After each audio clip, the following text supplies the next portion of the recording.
Aku umat Nabi Muhammad tapi kalau sholat angel, mengaku umat Nabi Muhammad kalau ngaji angel, kalau balik masjid angel. Terus itu primen ngaku beneran apa ngaku palsu? Ngaku umat Nabi Muhammad tapi kok padon ibu-ibu, mbak-mbak, remaja, putri, kok nganggo kerudung angel. Primen.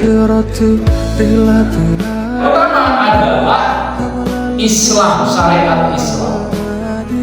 Ya, yang pertama adalah syariat Islam. Kitab Al-Muwatta Imam Malik, ya, di sana disampaikan hadis Nabi Muhammad SAW berikut ini.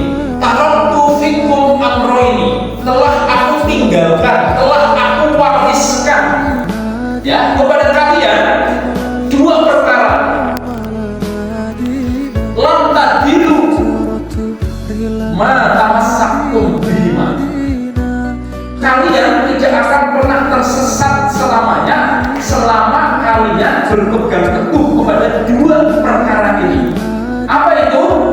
Kitabullahi wa sunnatan Nabi, yaitu kitabullah, Al-Quran dan sunnah Nabi Muhammad SAW. Itu warisan yang pertama Nabi Muhammad SAW. Kemudian yang kedua, warisan apa dari beliau?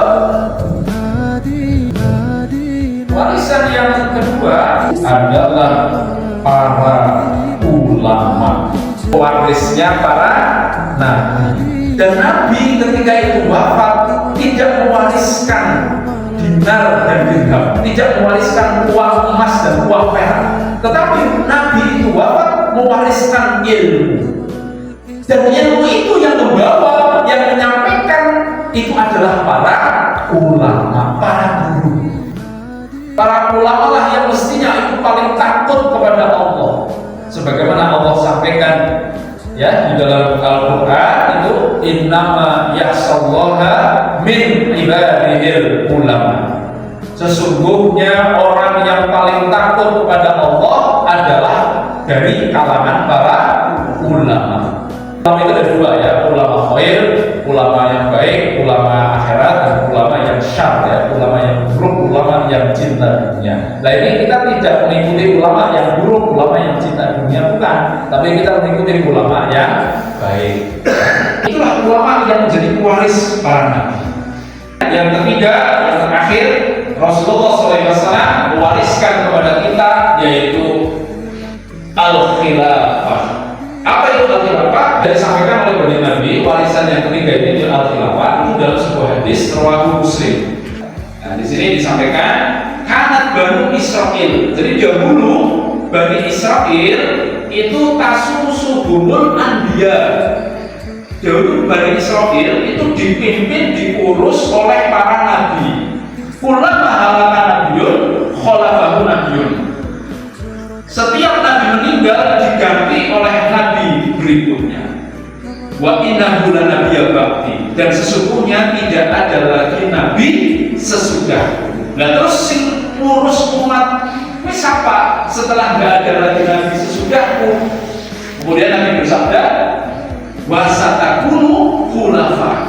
Nah, khulafa'u itu adalah jamak dari khalifah. Ya, jadi nanti yang akan mengurus umat itu adalah para khalifah.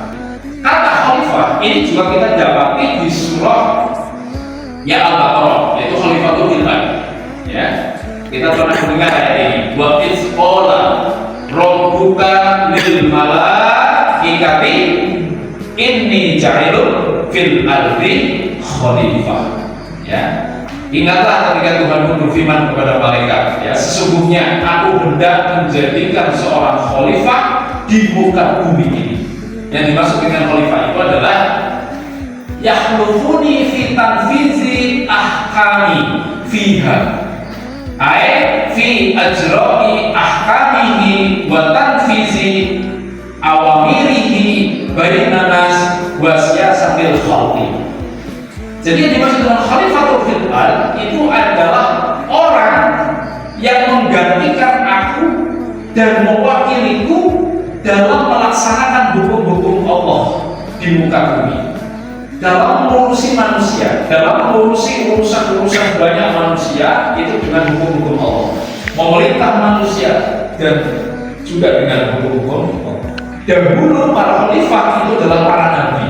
Pertama ada Nabi Adam alaihissalam, itu khalifah Nabi Adam ya. Nah kemudian berikutnya setelah Nabi terakhir itu Nabi Muhammad wafat, kemudian digantikan oleh khalifah Abu Bakar As-Siddiq, kemudian oleh khalifah Umar bin Khattab, kemudian oleh khalifah Utsman, ya, kemudian oleh Ali bin Abi Thalib, ya, dan seterusnya dan seterusnya dan seterusnya. Itulah para khalifah yang mengurus muka bumi ini.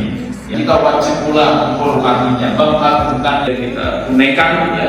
Manakala kita mengaku sebagai umatnya, manakala kita kemudian mengaku sebagai orang-orang yang merindukan akan syafaatnya kelak, orang-orang yang merindukan telaga Al-Kautsar, telaga yang ada di surga, yang itu merupakan telaga yang diperuntukkan hanya kepada Nabi Muhammad SAW dan Tuhan.